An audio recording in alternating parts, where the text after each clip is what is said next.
What if I told you that winning the lottery has absolutely nothing to do with luck, numbers, or chance, but everything to do with you?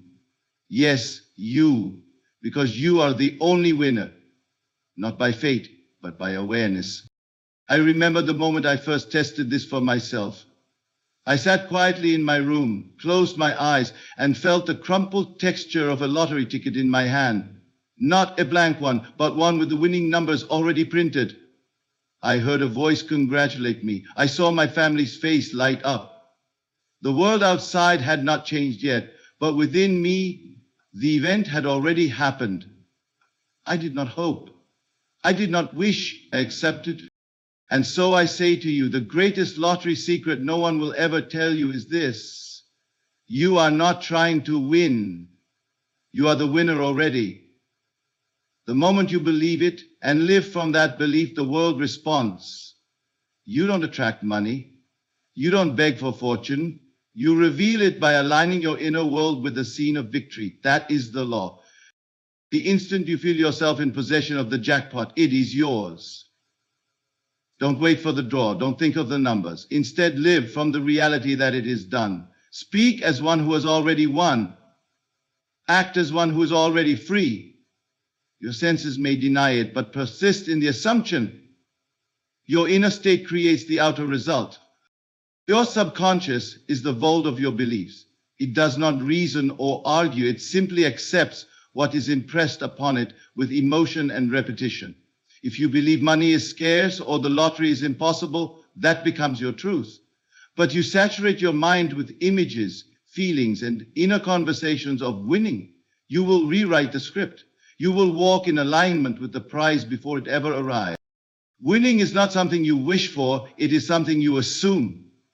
That's the true secret behind all spiritual jackpot techniques.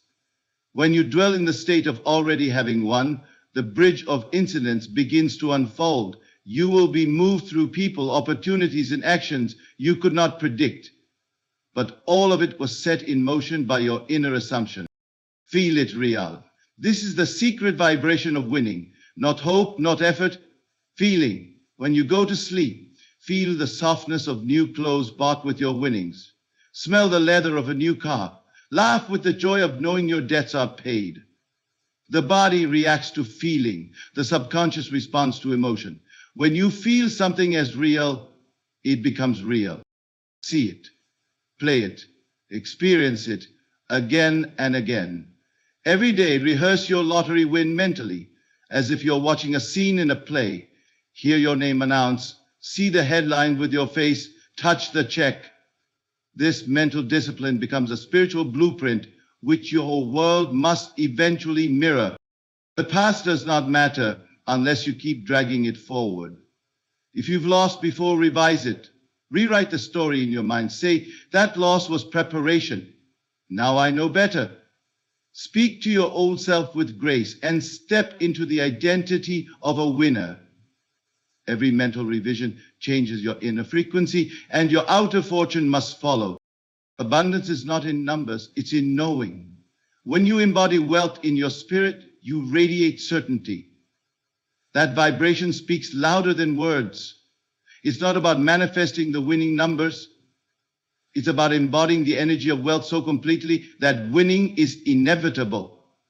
The world becomes a mirror, not a battlefield. After you've imagined, assumed, felt, and rehearsed, it is time to rest. Let go of how and when. The oak tree does not grow faster by tugging on its roots. Trust the process. Know it is done. Carry on with your life as the person who has already received it. That detachment is not indifference. It is confidence born from spiritual knowing. The moment you assume the feeling of the wish fulfilled, you are no longer seeking, you are finding. You are not asking, you are receiving. The difference between hoping to win and knowing you've already won lies not in the world around you, but in the state you dare to occupy within. All transformation of life starts with a change of consciousness.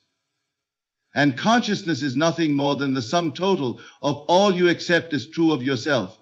If you continue to accept that you are someone waiting for luck, you will be locked in that cycle indefinitely. But if you change that acceptance, If you inwardly take on the mood of being one who already has what they desire, you cause the world to mirror back your new truth. This is not a matter of pretending. Pretending implies it is not true. What I speak of is assuming, not the outer form, but the inner knowing. To assume the feeling of the wish fulfilled is to live in the end before the beginning even occurs. This assumption, this state of mind, must become more real to you than anything your senses tell you. If you believe that physical evidence must come first, you have reversed the law. Evidence follows belief. Experience follows assumption. You may close your eyes and see yourself with a winning ticket. You may feel your hands grasping it, feel your heart racing with excitement, hear your friends congratulating you. These are not idle imaginations. They are spiritual acts. And every spiritual act has a corresponding physical consequence. But it must not be a fleeting daydream. It must dwell in the state, not visit it. The man who merely visits the feeling of success for a few minutes a day while living the rest of his time in doubt is like one who dips his toe into water and wonders why he is still dry. You must immerse yourself.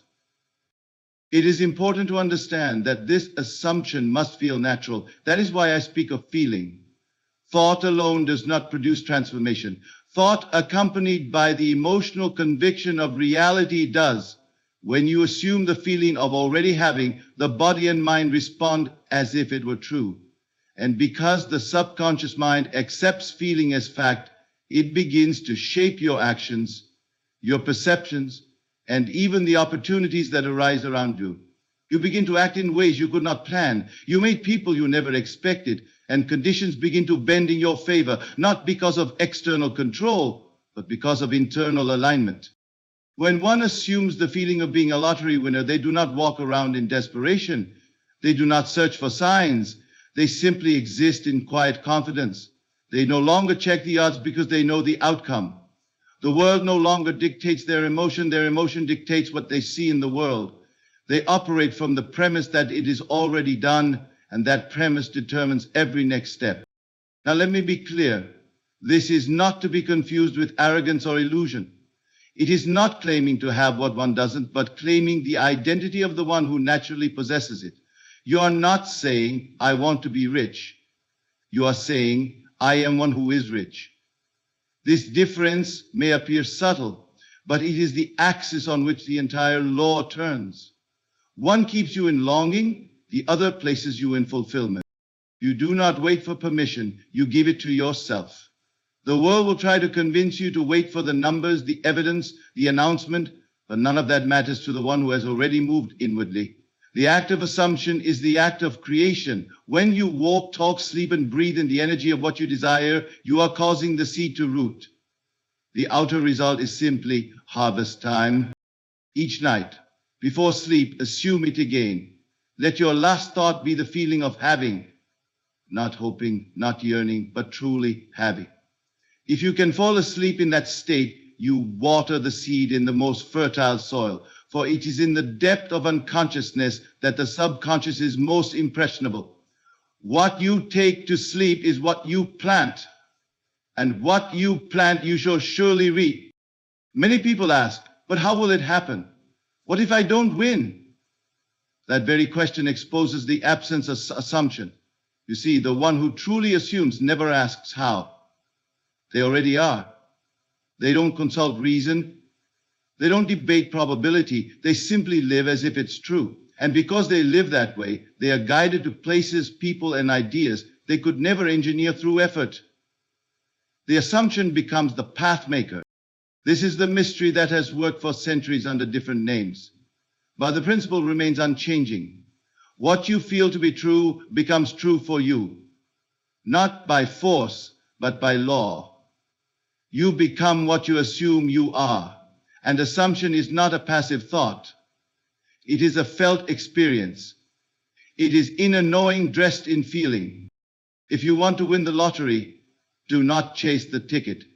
Chase the state. Dwell in the end. Walk in the victory. Feel the security. Speak from the reward. That is the only way to bring about the result. You are not trying to win. You already are the winner. The moment you truly assume that, the world has no choice but to catch up with your inner reality.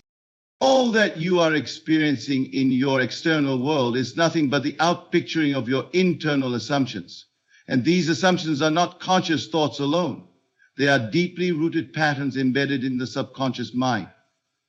If you find yourself repeatedly facing lack, defeat, or missed opportunity, it is not that the world is against you, nor that fate has been unkind, but that your subconscious blueprint has not yet been rewritten, and it must be. Because the subconscious mind is not selective, it is obedient. It simply reflects what has been impressed upon it through feeling, repetition, and belief. The subconscious is like fertile soil. It does not argue with what you plant. If you sow seeds of fear, of limitation, of failure, you will harvest accordingly. If you sow wealth, confidence, gratitude, and conviction, then the world must bring forth a harvest to match. The most critical realization is that the subconscious does not care what is true or false. It only responds to what you feel is true. That is the secret so many overlook. They repeat words, affirmations, and mantras with doubt in their hearts and wonder why nothing happens. But the subconscious is never moved by words alone. It is moved by the tone behind them. It responds to emotion, not vocabulary. If you want to win, whether it be a lottery or any other desire, you must first win inwardly. You must go into the silence of your own being and begin the process of reprogramming. This is not done by force, but by surrender. It is done by saturating your mind with new impressions, consistent images, and states that you feel to be natural. And to do this, you must live as if it were already so. Not once, not occasionally, but constantly. The reprogramming of the subconscious is a sacred repetition of belief. Each time you return to the vision of your fulfilled desire, you strengthen the roots. Each time you emotionally engage with a state of having, you deepen the impression. The old stories must be rewritten. You cannot walk toward a new future while dragging the weight of an old identity. If your inner voice is still repeating, "I never win," or "it's too good to be true," then that is the instruction the subconscious receives, and that is the outcome it produces. The subconscious has no sense of humor, no filter. It cannot discern sarcasm or doubt. It believes what you impress upon it, and impressions are made most powerfully in states of relaxation, repetition, and emotional intensity. This is why it is crucial to guard your inner conversations. What are you telling yourself when no one is listening? That inner dialogue is the command center. Every thought clothed in emotion is an order issued to the subconscious mind. If you constantly rehearse fear, you will live in fear. If you rehearse success, your world must shift to accommodate your new role. Do not wait for outer signs. The subconscious does not need them. It creates them. Let every visualization be felt as real. Let every mental image be experienced as though it were happening now. The more vivid, the more emotional, the more repetitive your internal acts are, the faster the subconscious accepts them. When it accepts them, it begins to move people, events, and even circumstances to bring that assumption to life. The mechanism is invisible, but the results are unmistakable. Suddenly, you meet the right person. The opportunity presents itself. You feel an impulse to take a small action that leads to a miraculous outcome. This is not chance. This is the subconscious unfolding what you have written upon it. Sleep is your most powerful tool. In the last 5 minutes before sleep, your mind is in a natural state of suggestibility. Use this window wisely. Do not drift into sleep worrying, doubting, or feeling lack. Instead, enter sleep in the state of the wish fulfilled. Feel yourself already possessing what you desire. Hear the sounds of celebration. See the evidence in your mind. Feel the gratitude. The subconscious will take that final impression and begin to work upon it all through the night. That is how transformation occurs without effort, through inner reconditioning. Do not be discouraged by the world as it appears. Your senses may contradict your assumption. Let them. They are echoes of past beliefs, not the creators of the present. The subconscious does not care what the outer world shows. it obeys only the inner instruction. Keep feeding it the new instruction until it is the only one it knows. Eventually, what once felt unnatural will become your normal. The man who once struggled now walks with ease, not because the world changed first, but because he did. This is the great secret hidden in plain sight. Change your inner story and your life must conform. Not because of some external force, but because your subconscious cannot help but manifest what it has been programmed to believe. And belief, remember, is not in the words, it is in the feeling. To align with the law of assumption is to place yourself deliberately in the state of the outcome you desire, and then to remain there regardless of what the senses may suggest. The law does not respond to pleading, effort, or probability. It responds only to the intensity of your inner conviction. It is an unchanging principle, as precise and impartial as gravity. The moment you assume a thing to be true and persist in that assumption, it becomes your reality. Most people live by the law of facts. They look to the outer world to tell them what is possible, what is likely, what is reasonable. But the law of assumption demands something far more daring. To believe in what is unseen, to act in harmony with that unseen belief and to disregard anything that contradicts it. That is the true act of faith, not blind belief, but conscious alignment. When one assumes, one is not hoping, one is not wishing, one is not even believing in the conventional sense. One is accepting. Assumption is the inner agreement that the thing already exists in the unseen realm, and that by maintaining this inner state, it must eventually be reflected outwardly. This law has no preference, no bias. It brings forth what you assume, whether that be abundance or poverty, success or failure, joy or despair. The outer is always the mirror of the inner. To align with this law is to take the end as your beginning. If your goal is to win the lottery, you do not think about what it would be like. You do not project it into the future as a possibility. You bring it into your present as a certainty. You construct a scene in your mind that implies the wish is fulfilled, perhaps holding the check, reading your name in the paper, receiving congratulatory phone calls, and you enter that scene as though it were happening now. You do not watch it from the outside, you live in it. And having assumed the end, you do not come out of that state and wonder how it will happen. You do not discuss your desire with others in tones of uncertainty. You remain faithful to the end you have claimed. This does not mean forcing yourself to think only positive thoughts. It means refusing to contradict your assumption. It means living in such a way that your thoughts, feelings, and actions all agree with the fact that your desire is already yours. You must become the embodiment of your desire. If you were already the winner, how would you feel? How would you speak? How would you move through the world? Answering these questions is the beginning of your alignment. You are not simply thinking about winning, you are being the winner now. And this being is what shapes your reality. Many stumble because they waver between states. One moment they assume success, the next they fall into doubt. But the law does not respond to moments.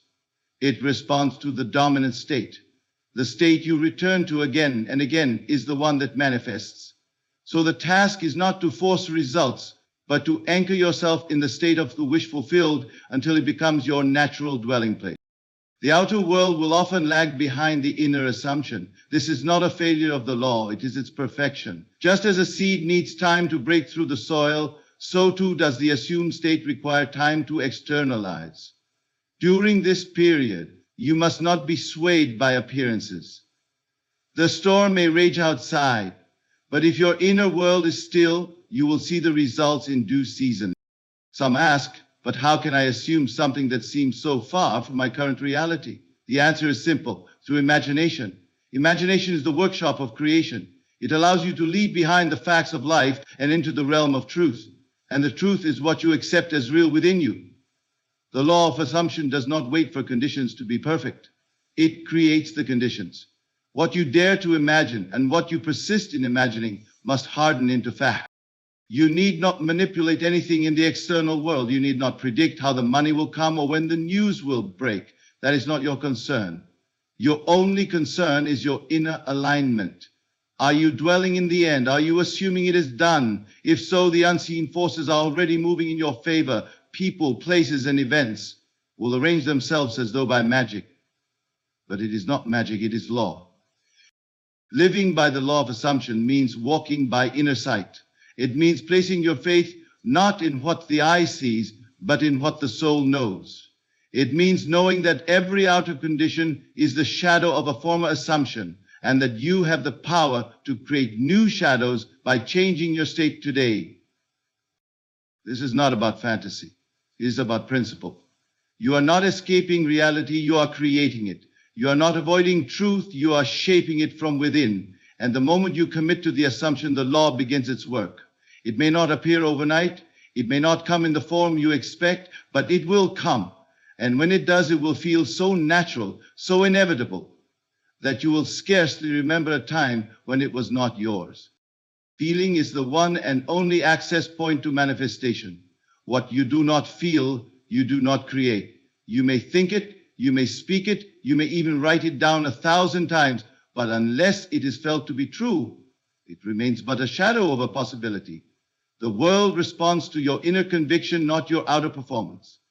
When I speak of feeling, I speak not of emotion alone, but of that deeper knowing, the inner sensation of having received. It is the echo of reality within you, long before it appears around you.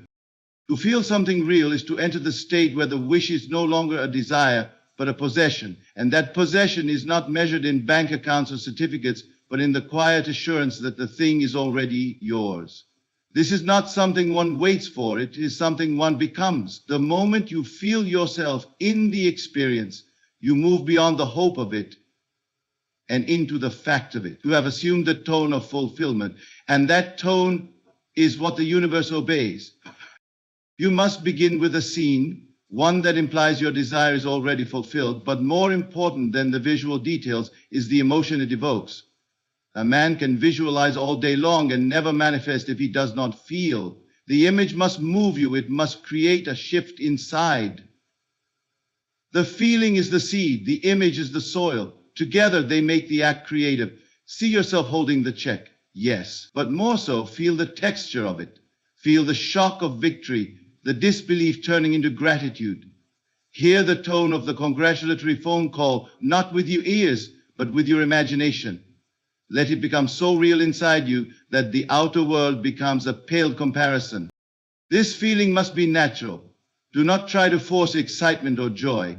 Simply rest in the sense of being the one who has. The world may not yet confirm it, but within you have touched it. And what you touch in consciousness must take form. This is law. Your body begins to respond to this feeling. Your heartbeat shifts, your posture changes. You walk differently, think differently, respond to the world from a place of quiet possession. This change is not just mental, it is energetic. And this energy sends a signal that cannot be ignored. The subconscious mind, which is the builder of your world, accepts this feeling as fact. It does not question how or when. It does not need logic or statistics. It receives the instruction wrapped in the cloak of emotion, and it begins to arrange your life to match that inner state. This is how the unseen becomes seen, not through effort, but through embodiment. Let this feeling become your dwelling place. Do not merely visit it for a few minutes each day. Carry it with you. Let it guide your words and actions. When doubt arises, return to the feeling. When fear knocks, answer with fulfillment. You must become so identified with the outcome that anything contrary to it feels foreign. You no longer seek the desire, you live from it. You no longer wait for evidence, you rest in certainty. This state must be sustained not through strain, but through faith. You do not have to repeat the visualization endlessly. One true act of feeling it real can outweigh 1,000 lifeless repetitions. But to maintain the state, you must guard your mental atmosphere. Refuse to entertain inner conversations that contradict your fulfilled desire. Refuse to dwell in stories of lack or delay. Your assumption must become your truth, and your feeling must become your compass. It is in sleep that this principle reaches its greatest power. In the twilight moments before drifting off, let your last conscious impression be the feeling of the wish fulfilled.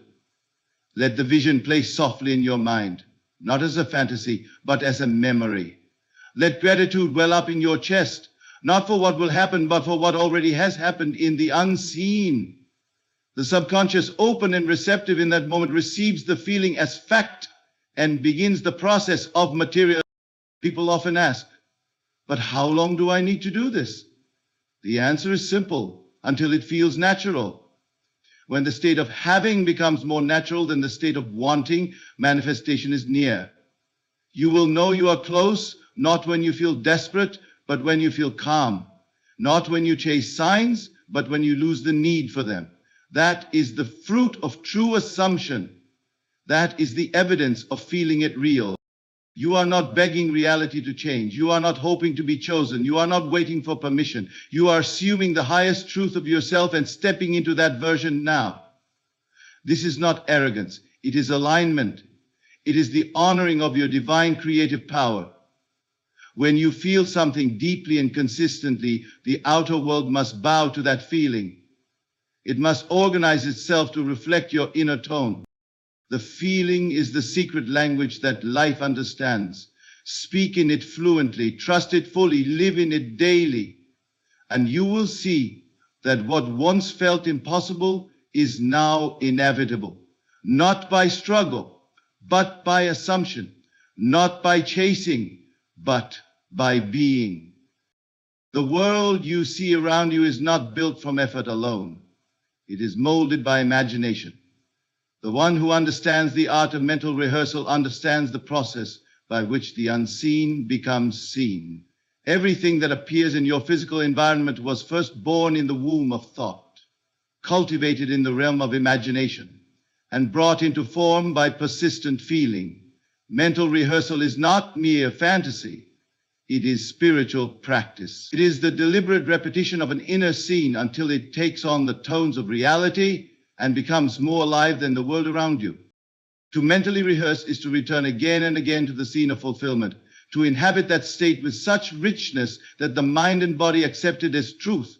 You are not simply watching an image, you are participating in an experience. You are hearing, touching, breathing, and reacting to what is not yet visible but is already real in your inner world. When you do this daily, you rewire the patterns of your subconscious, and life must obey the new script. Let no day pass without giving time to this sacred act. It need not be long. Even 5 minutes of vivid emotional rehearsal can produce profound results if done with sincerity. Choose a single scene that implies your desire is fulfilled. It must be short enough to repeat easily, yet powerful enough to stir your emotions. Perhaps it is a phone call where a friend says, "I heard you won," or the moment you see your name written across the winning ticket. The specifics do not matter as much as the implication. You must select a scene that represents finality, that says, "It is done." Once chosen, step into that scene with all your senses. Do not observe it from the outside as if watching a film. Enter it. See through your own eyes. Feel the sensation in your body. Engage your hearing, your sense of smell, your breath. Make it as tangible as the room you sit in. And most importantly, repeat it. Repetition is the language of the subconscious. What you repeat with emotion becomes the foundation of your belief system, and what you believe you become. There is no effort in this process, only surrender.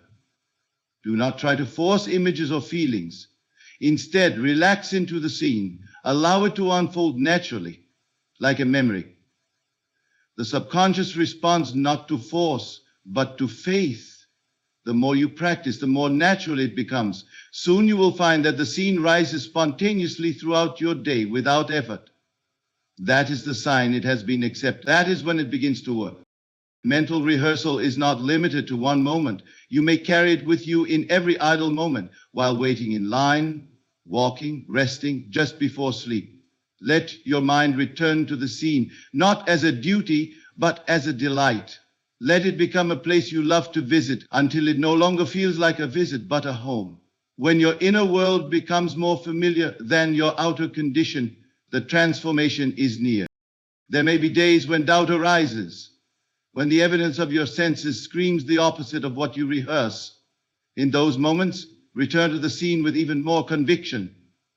The outer world is merely a delayed reflection. It is slow to change, but it must change. And you will find that the longer you remain faithful to your inner rehearsal, the more rapidly the external begins to shift. This process is not confined to time. What you rehearse now can collapse time.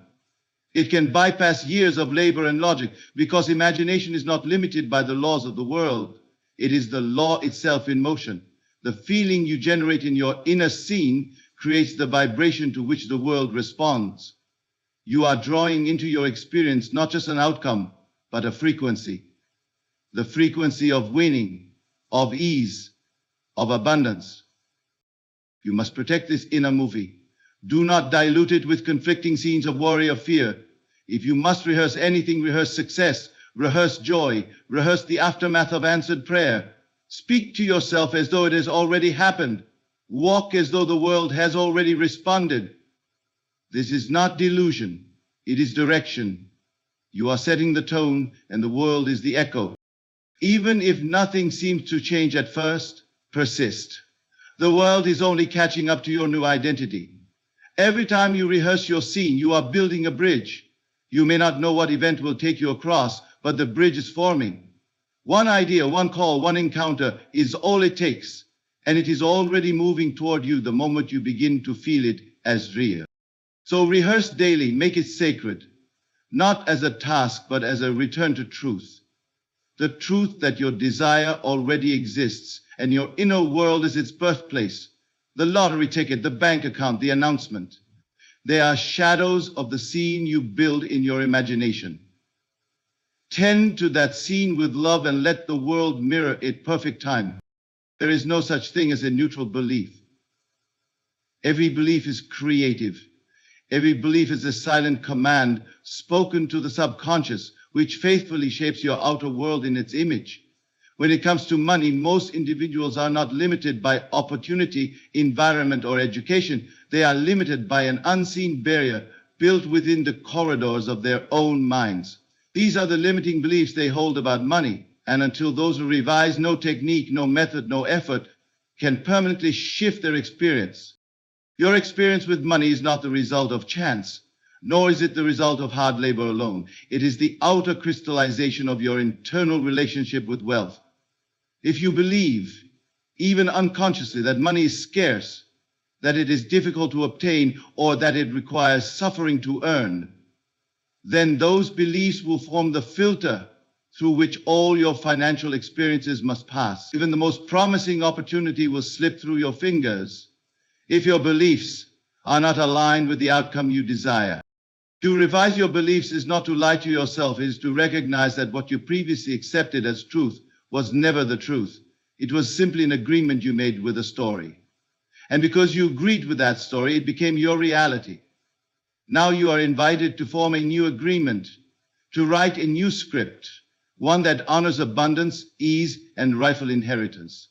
You do not earn wealth, you express it. You do not chase prosperity.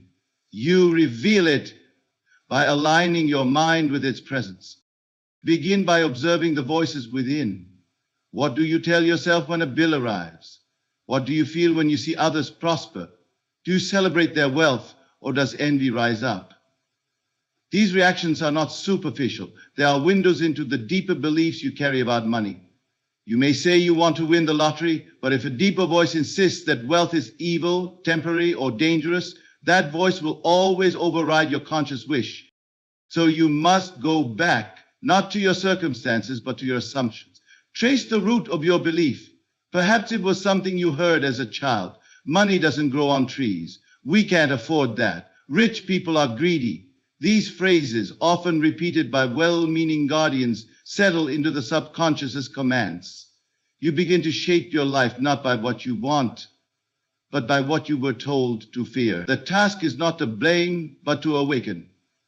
To see that you are now the author, and that you may write differently. Revision is the tool of transformation. In your mind, return to those moments where poverty was impressed upon you and revise them. If you recall a memory of being denied something due to lack, rewrite that moment. Hear a new conversation. Feel a different outcome. Imagine that you were provided for. Let your inner child receive the gift it once missed. You are not denying the past. You are replacing its power. But you revise an imagination no longer holds you in bondage. You are free. Affirmations can be useful, but only if they are felt as believable. Do not simply repeat, I am rich, if it causes resistance within. Instead, ease into it. Begin with, wealth is normal to me, or abundance flows toward me more every day. Let the new belief wrap around your consciousness gently until it feels familiar. Then intensify it, grow into it, expand it. The subconscious accepts what feels natural. Your goal is to make wealth feel like a birthright, not a prize. As you revise your beliefs, observe how the outer world reflects your inner shift. Small signs will appear. A discount, a gift, an unexpected deposit. These are not coincidences. They are echoes of your revised consciousness. A new state of mind always draws new results. What was once rare begins to feel normal. What once seemed impossible now appears inevitable. But do not measure your progress by results alone. Measure it by your internal peace, your confidence, your detachment from worry. You do not revise beliefs to manipulate reality. You revise them because you realize that your former beliefs were lies. Lack was a lie. Struggle was a lie. Delay was a lie. The truth is that you were made to flourish, but truth must be accepted. It must be impressed upon the subconscious so thoroughly that no opposing belief can remain. This is not a moment's work. It is a daily practice of re-identifying yourself with wealth, worthiness, and sufficiency. Your thoughts about money must align with the version of you who already possesses it. Ask yourself daily, what would I believe if I already had it? Then believe that. Think from that place. Speak from that place. Feel from that place. Every thought that contradicts it is an invitation to revise. Every assumption you uncover is a doorway to liberation. And when you are finally saturated with new beliefs, your world will reconfigure itself to match. Abundance is not something you chase. It is something you become. The moment you attempt to seek it as if it exists outside of you, you place yourself in a state of lack. You declare to the universe that you do not yet possess it. And by law, that state is honored. You cannot receive what you are not already tuned to. This is why the command is simple. Dwell in the vibration of abundance, not just for a moment, not as a fleeting emotion, but as a sustained state of being. To dwell means to take up residence. It means you no longer visit abundance as a wishful thought, you live there. It becomes your natural climate. The thoughts you think, the emotions you permit, the inner conversations you engage in, they must all agree with the premise that you are already one with abundance. This vibration is not created through effort. It is accessed by assumption. You assume the frequency of wealth, not by action, but by alignment. Many believe that abundance will make them feel rich. But the truth is, feeling rich is what allows abundance to appear. It is not the balance in the bank that creates wealth. It is the richness of your imagination. It is the fullness of your expectation. If you believe that abundance is rare, far away, or reserved for a select few, then that belief becomes the barrier. But the moment you accept that abundance is the nature of life itself, and that you are one with life, the illusion of limitation begins to dissolve. To vibrate at the frequency of abundance, you must begin by recognizing where you already are abundant, in breath, in opportunity, in imagination, in consciousness. These are not small things. These are the roots from which all else grows. Speak often of what you have, not what you lack. Give thanks not for what is coming, but for what already is. Gratitude is not a response, it is a vibration. It tells the universe that you are already full, and the full are always given more.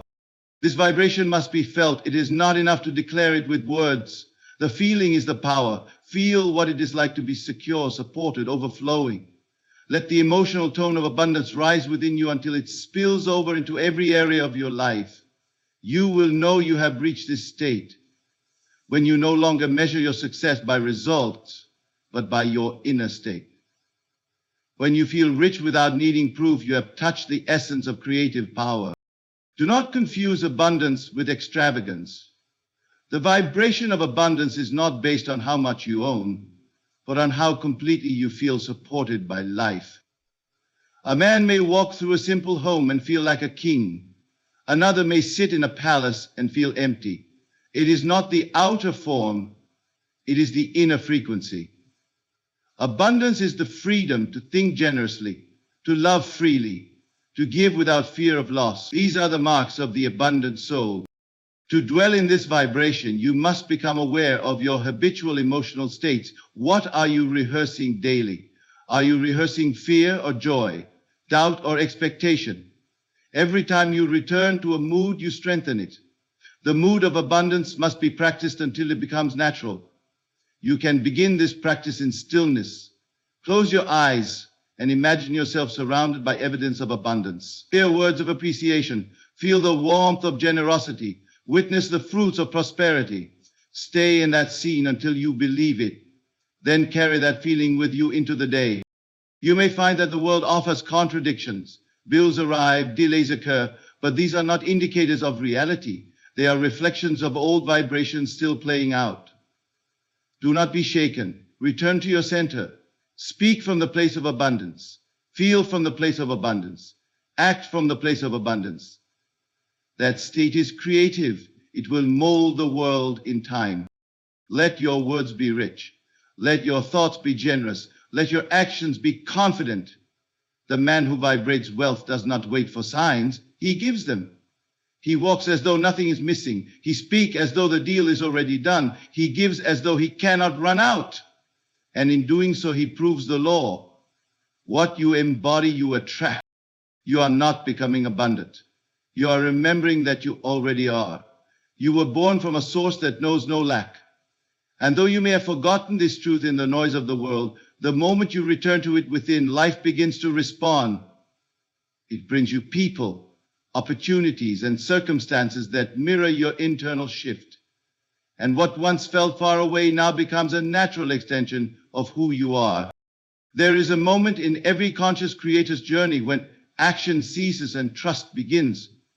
When the work has been done within, when the scene has been rehearsed, the assumption has been accepted, the feeling has been sustained, then one must enter the most sacred phase of all, letting go.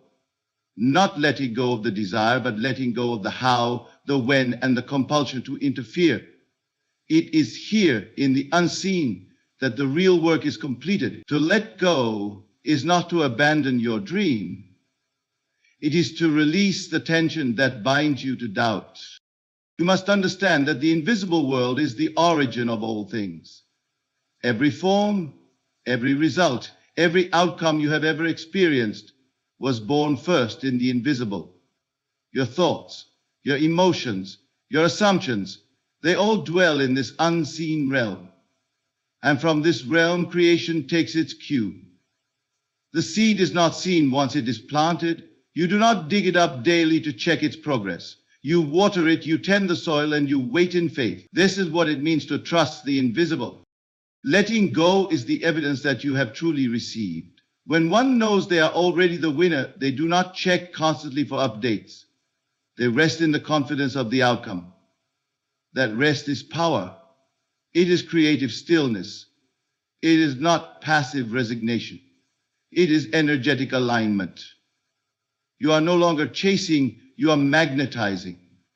The invisible responds to your stillness with motion. It is in the absence of worry that the miraculous occurs. To live this way requires a shift from the logical to the spiritual. Logic wants to see the path. Spirit trusts the end. Logic asks for proof. Spirit acts on knowing. You must choose which world you inhabit. The world of sense and evidence, or the world of inner truth. And once you have imagined correctly and felt it real, you must not disturb the seed with anxious observation. Do not demand signs, do not seek confirmation. These things will come, but they are not your focus. Your focus is the state. Remain in it and let the bridge of incidents unfold. This bridge may be unfamiliar. It may take forms your rational mind would never predict. You may be led to speak with someone you've never met. You may feel an impulse to take an unexpected step. Follow it. Trust it. The invisible orchestrates with precision. Your only job is to maintain the assumption and allow life to arrange the pieces. This is why interference often delays manifestation, not because the desire is denied, but because the vibration is scattered. You cannot hold a state and contradict it at the same time. When you let go, you acknowledge that there is something far greater than you arranging the details. Call it life, spirit, consciousness, it matters not. What matters is that it is real, responsive, and exact. The invisible field knows what you have assumed, and it begins immediately to reflect that assumption. Whether through time, synchronicity, or transformation, it delivers what matches your inner tone, but it only does so to the one who rests in certainty.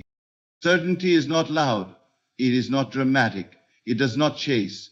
It is quiet, steady, and unwavering. You must develop this inner posture. You must become so anchored in the state of the wish fulfilled that nothing outside of you can shake it. That is true mastery. Not forcing results, but becoming immovable in belief. Let the storms come. Let the delays tempt you. Let the world offer you doubt. You remain firm. You know it is done. This is not blind faith. This is spiritual law. When you plant a seed in the unseen and you water it with emotion and you rest from your labor, manifestation is inevitable. It is law. You do not need to know every step ahead. You only need to know the final scene. That scene is your destination. The rest is the path, and the path will make itself known in the right time. To trust the invisible is to elevate your consciousness.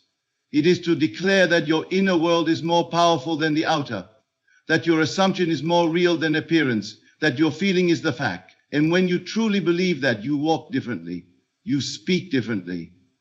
You release the need to beg, to strive, to hustle. You create from rest. And rest is not inactivity, it is assurance in motion. Letting go also means you no longer require the manifestation to make you feel complete. You are already complete. The desire is merely an extension of your inner state. It is not something you need, it is something you already possess in the unseen. This distinction is everything. Those who need will wait. Those who know will receive. When you feel fulfilled before the thing arrives, it cannot help but arrive. So allow the invisible to work. Withdraw your demand to see it now. Instead, dwell in the end with a soft heart and a steady mind. Let your inner reality speak louder than the world's silence. Trust that what you have imagined is now forming, and it will present itself in the most natural way, at the most perfect time. Not because you forced it, but because you aligned with it and let go. You have now received the complete unfolding of a spiritual formula so few ever come to truly grasp.